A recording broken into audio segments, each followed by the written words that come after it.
Welcome to Legal Consolidated. Today we're going to be building for each state of Australia and territories, all 8, we're going to be building a medical power of attorney, a lifestyle power of attorney. Every state is different. Every state's got their own name. So let's just have a look at the naming conventions of powers of attorney. So in the big states of New South Wales, Tasmania and Western Australia, they're called enduring power of guardianship.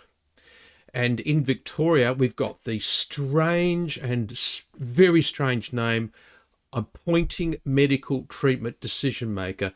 Now, only a mother could love that name. Who in Victoria? I hope they sacked that public servant that came up with that name. In the ACT, Canberra, where I live, and Queensland, we have enduring power of attorney, and they are identical to the money power of attorney, the enduring power of attorney, although you should do them separately. You should do 2 lots. And in the territory of Northern Territory, we call them advanced personal plans. They're all to do with your body. They're all to deal with dialing up the morphine on the last day of your life and your family bossing the doctors around rather than the doctors bossing you around. Before we start building, we're going to press the big green button in a minute. All our documents start with that. We've got over 240 different legal documents on our law firm's website. You've got a checklist of the questions that are going to be asked. And there's also a sample in each jurisdiction of what it looks like. But I'm getting excited. I'm going to press the start for free. I have got myself a username and password. In fact, I have built many documents. I could pick data from an old estate planning file I did a few years ago, save me having to retype the data, but I'm not going to do that. I'm just going to start the medical power of attorney, the lifestyle power of attorney, the power of guardianship, or what they call it in Victoria, medical decision maker. I'm going to start it from scratch. And here's the questions. On the right-hand side, how long does the medical power of attorney last? Another training video.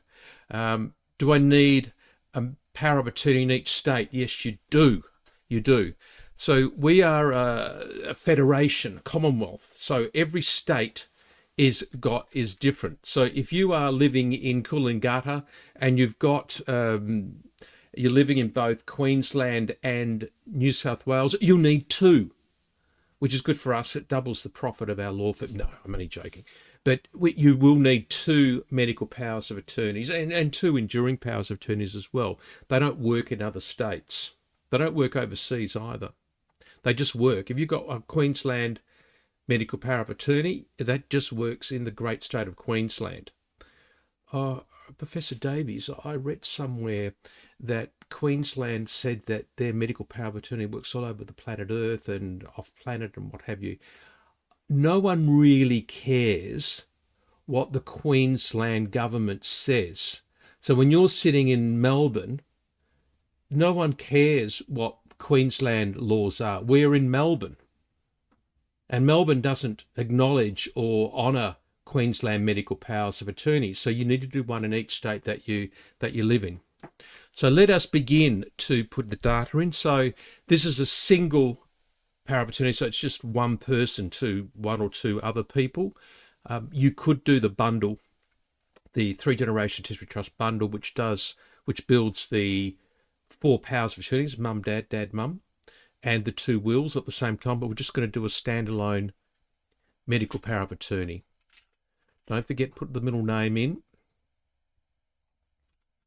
Now, with the address,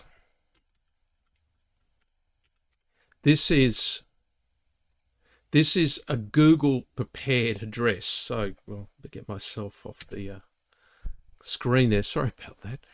This is a search facility provided by an American company called Google, and it does not put in unit numbers. So if you found there's a mistake, like it should be 313 Sydney Road, then you type it in manually. That search facility is just to help you get there. It's also flat 17, and that also didn't appear in the Google search because they don't put flat numbers in usually. So there it is. I've typed it in. That is the correct address. What are the advantages of our law firm preparing a power of attorney? You can do one on the government website. About a third of them don't work. About 32% of government prepared powers of attorneys and medical power of attorneys do not work. And about 12% of lawyer prepared powers of attorneys do not work. There's another training video. There's a lot of training videos all along the way. The building process is highly educational and dare I say entertaining. Well, okay, it's educational.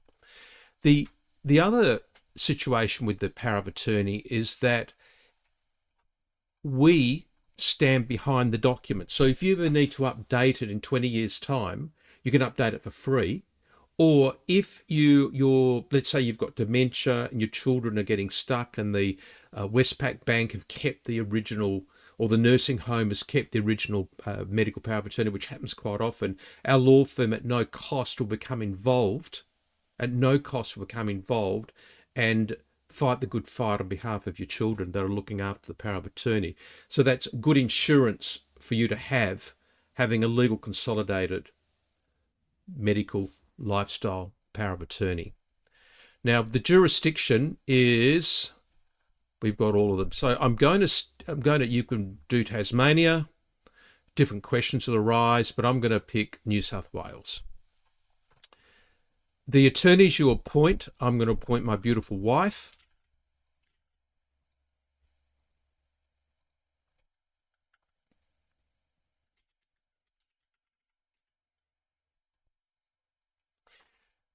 And I'm going to make sure her middle name's in. I'm going to have a look over here because I'm a bit worried about a few things. Wouldn't my spouse make decisions for me? So let's have a look at that. Professor Davies, I've been told, because I went to law school before these became into existence in Australia, and I was told that mum and dads, or the wife and the husband, have a lot of control over. So let's go through the hierarchy of control of your body. The person that has the greatest control of your body is yourself. After that, it is the person holding a medical power of attorney. Hang on. So you're saying to me, Dr. Davies, that if I appoint my brother to hold this power of attorney, he can override my wife and my children and my mistress? Yes, that's exactly correct. Now, if you don't have a medical power of attorney, even though I know your spouse, your wife will be the next in line, but there is now a debate with the doctors, because the doctors may not necessarily want to talk to you because you're the spouse. And you're allowing the doctors and the nursing homes to make a lot of power over you if you lack medical capacity. Fight back. Doctors are not gods. A lot of our clients are doctors, so I won't get the editor to strike that from this video. They're not gods, and you should be putting your family members first to look after you if you can't look after yourself. I trust my wife and my son more than I trust the doctor and the nursing home and the government regulator. The situation in Melbourne where a gentleman put his wife in a very high-end nursing home and he couldn't get her out, paying a fortune. He was almost in tears, big burly businessman. I said, go home, get the medical power of attorney that you'd prepared on our law firm's website many years later, or your wife had signed and prepared. And he did, and he got her out. Don't let governments, nursing homes and doctors rule your life. If you trust your children and family more and friends, appoint them to hold the medical power of attorney.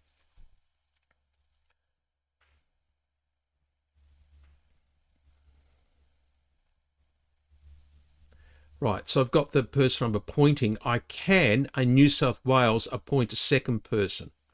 So, no, I've decided I don't want to. One wife's enough.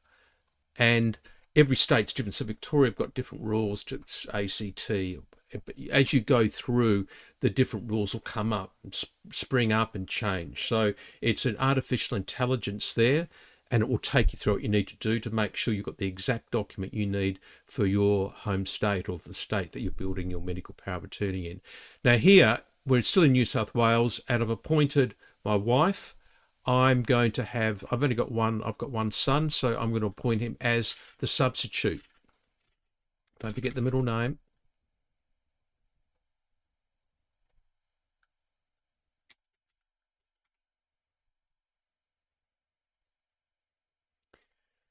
Oh, Professor Davies. I've got one. Professor Davies, you've put in that your son lives in Queensland, but this is a New South Wales power of attorney. In medical power of attorney, will it work? Let me make this very clear.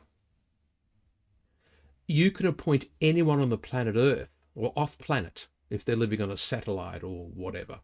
You can appoint anyone you want. They don't have to be Australian citizens. They don't have to speak English. You appoint anyone you want. So you've got someone back in the old country and you've got no one here, you can appoint them to hold your medical power of attorney. I'm sure in Croatia they've got electricity and internet and what have you. Well, let's change that to in West Virginia, I'm sure that they've got electricity and what have you, internet, telephone calls. You don't have to appoint people that are in New South Wales or Queensland or anywhere in Australia. Appoint people that love you, know you, and that you trust. That's more important than where they live. Starting when is not normally a relevant question for the medical power of attorney. It is with an enduring power of attorney. You get a choice to come into effect of sound mind or not. With medical power of attorneys, they come into effect anyway when you lack mental capacity. We had a fascinating situation with a client. She got the onset of dementia, and to such a level that the doctors deemed her to be of unsound mind, and immediately her husband was looking after his wife, giving advice or giving the instructions to the doctor on medical procedures that he wished to have for his wife. She came out of the dementia and became of sound mind. And fascinatingly, the medical power of attorney stops working because she's of sound mind. And now she's talking to the doctors. Unfortunately, she became a little bit feeble after that, and the medical power of attorney came in back again into existence.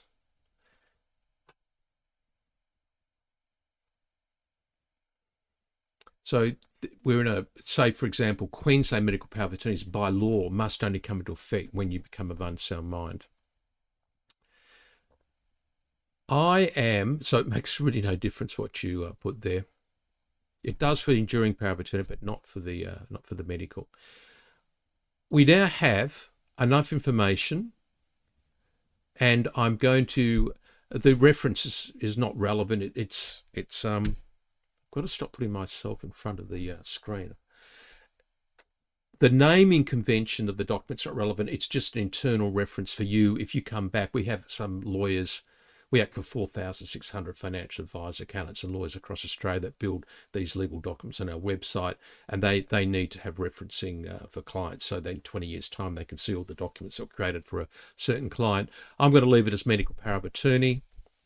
I'm going to select this box to have a logo on the document. So if you're an accountant, financial advisor or a lawyer, you can select to have Legal Consolidated's logo removed from the document. And you can select one of the box, and one of our lawyers will telephone you. Now, I've got the summary, and look what's happened here. You can see that the lock and bill button's now showing. So don't ring me up. Don't ring up my office and say, I can't see the lock and bill button. You cannot see the lock and bill button because you haven't got green ticks next to each question. Well, Professor Davis, I didn't want to answer one of the questions. Well, then don't build the document. Legal Consolidated, barristers and solicitors, is liable and responsible as your solicitor for this document. And our logic flow is extremely tight. So I'm going to check through everything now. I see my first name is ASDF. That's not quite true. It's It's Smith. There we go. And make any other changes I want. Yes, I'm happy with that. So now I'm going to press lock and build. And success. My credit card has been accepted, and I'm now going to have a look at the document. It takes about, from the time you put your credit card details in, it takes around 60 seconds for the document to be emailed to you. But I can't wait for that, so I'm going to access the document right now. So all my documents are stored there, and I can get them many years later. I see I've got the law firm's tax invoices there, but I'm going to have a look at the medical power of attorney. This one is New South Wales. So it's been downloaded as a PDF. It's a locked PDF. Oh, Professor Davies, I don't want it to be a locked PDF. I want to fiddle with it and change it. Well, you can't fiddle with it and change. It's a legal document prepared by Legal Consolidated. If you do need to update it, you can update it for free. Don't fiddle with legal documents. So the first thing you'll see is the cover letter from the law firm's, on the law firm's livery, on our logo. That's how to print the document. Who can witness? This is peculiar to New South Wales. Obviously, if you built a medical power of attorney in South Australia, it would be peculiar to South Australia. So in this instance, there's 135 courts. I hope that we put the address into all of them. Do my guardians need to be present when I sign? No, they do not necessarily need to be present. Free and ongoing support and advice on your power of guardianships. Actually, proper name's a power of guardianship from New South Wales. Don't my spouse and children make decisions for me anyway? But yes, but they're limited. We've already gone through that. Get a doctor's certificate to say you have sound mind. I'm not doing that. I'm 38 years old. I've got 2 little kids and a wife. I'm not going to... You get a medical certificate to say you're of sound mind. The time this is used, one of your children's going through a divorce and the family lawyer's attacking this medical power of attorney that you did 35 years ago. You get a doctor's certificate. Do exactly what we say in order to protect your family. Everything here is to protect your family. You get a doctor's certificate and keep that with the medical power of attorney. Don't staple it, of course, just keep it with it. And your will and your enduring power of attorney. Can a guardian override my wishes? It's a really interesting question. People think when you're giving away a power of attorney, either an enduring power of attorney or a medical power of attorney, you're giving away power. It's quite the opposite. You're getting yourself a free slave. And they have to act in your best interest. And that's a terrible burden. That's a very high burden to act in your best interest. Can I revoke the medical power of attorney? Yes, you can, but only if you're of sound mind. Obviously, if you're not of sound mind, you can't create a legal document and you can't revoke a legal document. If you separate or divorce, you need to telephone us immediately. Telephone us before you speak to your mum, and we will prepare immediately. We'll give you a free voucher, one for you and one for your spouse, to independently create your own new powers of attorneys. We don't want to be in a situation where the divorce takes 3 years and in that meantime you become of unsound mind. Your wife, your spouse doesn't want that responsibility and you don't want to give it to them anyway. So, we do have a list of the 135 places where you can have your medical power of attorney signed. If you can't be bothered going to one of those 135, let's say you live in London, then we can arrange through an external solicitor for them to witness your medical power of attorney in London or overseas, Antarctica, wherever. The witnessing program, and here is the medical power of attorney. That's the cover page, the dust cover. Now, again, this is New South Wales. Every state's differently, and you can go back to the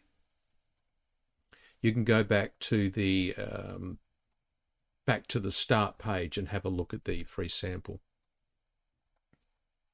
And these change too from time to time.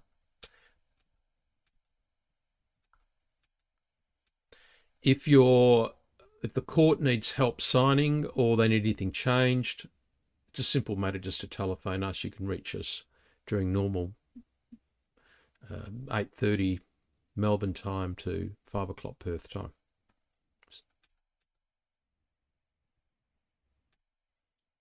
And advice on what to sign and not what to sign, proper wording to use to get through.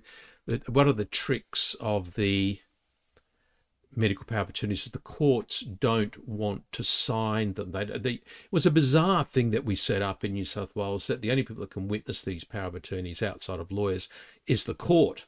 We're in Melbourne. In Melbourne, our local GP, our local medical doctor will witness the powers of attorneys. For some reason, I don't know why we did it, whether we thought we could make money out of it as lawyers. Excuse me, it's a court decision coming through. So there are many things that you need to consider with your medical power of attorney. You need to have, if you can have duplicates, we prefer you to have 2 copies printed. So when you give one to the nursing home and they don't give it back, you've got another one there. The acceptance, again, if you get stuck, telephone us. The certificate and checklists. So that's your medical power of attorney. If you need a hand, our law firm will help you at no charge, but start building the document. Start building your power of attorney and see how you go with it. The other thing I wanted to talk about was advanced care directives. Now, there's something different. So there's a training course on wills and 3-generation testamentary trust wills, which you've got divorce protection trust and bankruptcy trust, 3-generation testamentary trust to wash out the capital gains on properties, and the superannuation testamentary trust to wash out the 32% death tax on super going to adult children. That's the will. We've got a training video on enduring powers of attorney to deal with money. This medical power of attorney is a training course about medical powers of attorneys. There's another type of document which are silly and bad. And they deal with advanced care directives. So how they work is, with this medical power of attorney, you are saying to your spouse, your children, your friend, look, I don't know what the game plan will be. I don't know what I'm going to be. If I'm a vegetable, I really like the morphine dialed up, but it's your ball game, because things change and you can't predict the infinite number of things that can happen to me. So I'm trusting you. There's something else you can do that, and I think it's very bad. And I find very few lawyers and doctors. In fact, I find very few doctors that actually like it. And that's called basically a medical directive. And every state's got one, and they're called different things. Now, with the medical directive, it says that basically I don't trust my spouse and my children. I'm going to have a set of rules over the top of it which override the power of guardianship. And so you follow this first. So let's do one. Let's create one. So I'm going to sit down with my lawyer and my medical doctor for probably a week. So it's going to cost a couple of $100,000, probably a week. And we're going to come up with, let's say it's for my wife, a book. So my wife has got this, which says that if I have my 3rd stroke, can use the toilet, but can't eat, then I want this to happen. And that's it. Then she hands that across to you as the dutiful husband. There's the 212-page book. And many years later, she just has a 3rd stroke. She can use the toilet, whatever. And you're there with the specialist and you open up to page 112. It says here, this is what my wife wants to do. And the specialist looks at you and says, look, I'm sorry, but I've got no idea what you mean by the word stroke. And by the way, I could give your wife a tablet and she can go home tomorrow afternoon. The medical science is advanced. I don't think we should knock her on the head today. But this medical directive that you had is totally always out of date. It's inappropriate. You have spoken to your wife. She knows she doesn't want to be a vegetable living. You already know that. Don't fetter the discretion in these power of guardianships. Don't fetter them. Allow your loved ones to make those decisions. Now, the next thing I want to talk about, we're talking about dialing up morphine in the last day of your life. It's very common, very common, very common. The question is assisted voluntary dying.